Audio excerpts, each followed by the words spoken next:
Good evening everyone. આપણે હાલ language function જોઈ રહ્યા છીએ. એમાં આપણે ટોપિક નંબર 17મો જોવાનું છે, શોવિંગ આલ્ટરનેટિવ. આ ફંક્શન વિકલ્પ અથવા પસંદગીનો નિર્દેશ કરે છે.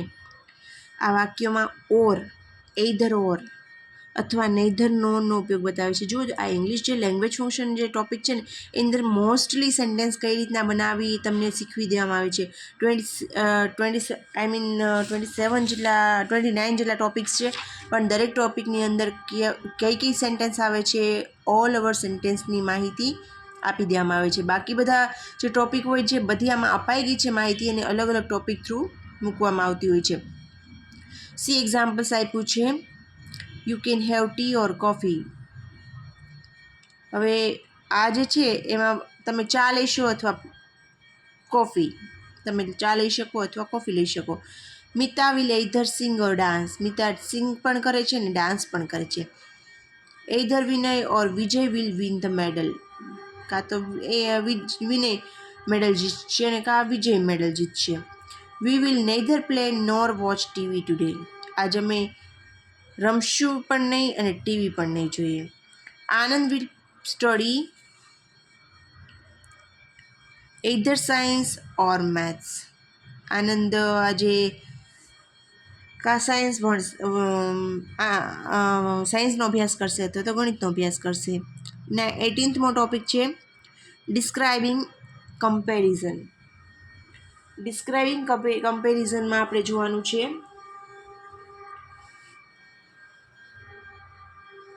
તો સી,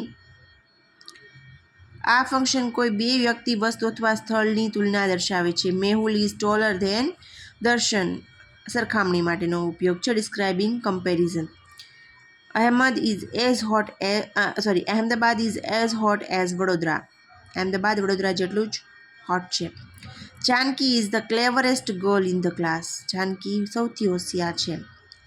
અને આપણે એમ કહીએ ને તો કમ્પેરેટિવ ડિગ્રી, આનો એક ટોપિક આવે છે ગ્રામરમાં, કમ્પેરેટિવ ડિગ્રી, એનો ઉપયોગ અહીંયા થયો છે. એના થ્રુ જે આપણને સેન્ટેન્સ શીખવા મળે છે.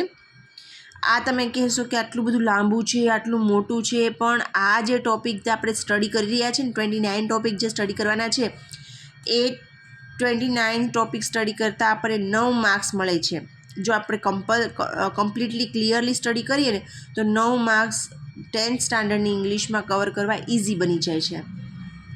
Okay, this house is as big as a palace. ઘર મહેલ જેટલું મોટું છે.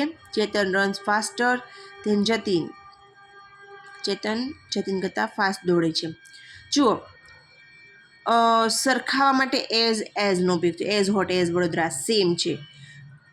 વધારે સારું છે, મતલબ એક કરતાં બીજું સારું છે, એના માટે ટોલર અને ફાસ્ટરનો ઉપયોગ થયો છે. અને બેસ્ટ, સૌથી બેસ્ટ એવું દર્શાવવા માટે ક્લેવરેસ્ટનો ઉપયોગ થયો છે. આમાં કમ્પેરેટિવ ડિગ્રીમાં 3 ડિગ્રી આવતી હોય છે. એની માહિતી આપણે આગળ જેમ આવશે તેમ લેશું. Expressing condition. આ ફંક્શન કોઈ કાર્ય માટેની શરત અથવા સંજોગોનો નિર્દેશ કરશે. આ વાક્યોમાં ઇફ અથવા અનલેસનો ઉપયોગ થાય છે. જો if you work hard you will pass. જો તમે હાર્ડ વર્ક કરશો તો તમે pass થઈશો. In the next one, if Ratan win the match, his father will be happy. જો રતન જો અને તો એમ કહી શકાય, જો તો. જો રતન મેચ જીતશે તો તેના પિતા ખુશ થશે. Unless Yash run fast he will miss the bus. જો યશ ઝડપથી દોડશે નહીં, અનલેસ છે તે નેગેટિવિટી દર્શાવવા માટે ઉપયોગ થાય છે, નેગેટિવ સેન્ટેન્સ માટે, તો તે બસ ચૂકી જશે. Unless the students keep quiet the teacher will not teach. જો વિદ્યાર્થીઓ શાંત નહીં રહે તો ટીચર ભણાવશે નહીં. If you want to go for a movie we must do our homework. જો આપણે ફિલ્મ જોવા જવું હોય તો આપણે હોમવર્ક કાર્ય કરવું પડશે. 20મો ટોપિક છે, ડિસ્ક્રાઇબિંગ પર્પઝ. કાર્યનો હેતુ અથવા ઉદ્દેશનો નિર્દેશ કરે છે. Dev works hard to get good marks. Dev સારા ગુણ મેળવવા માટે મહેનત કરે છે. The children are decorating the class to welcome the teacher. Decorate કરે છે, ક્લાસ ડેકોરેટ કરે, પર વાય ટુ વેલકમ ધેયર ટીચર. ટુથી સેન્ટેન્સ સ્ટાર્ટ થાય છે આમાં. Hemant has invited his friend to celebrate his birthday. I cold my friend to seek his advice. એની સલાહ લેવા માટે. Geeta got up early so that, અહીંયા સો ધેટનો ઉપયોગ થયો છે કનેક્શન કરવા માટે. She could finish her homework. So આપણે અહીંયા ડિસ્ક્રાઇબિંગ પર્પઝ 20માં ટોપિક સુધી જોયું. નેક્સ્ટ વિડીયોમાં આપણે આગળના ટોપિક જોઈશું. Okay, till then bye bye, C you in next video.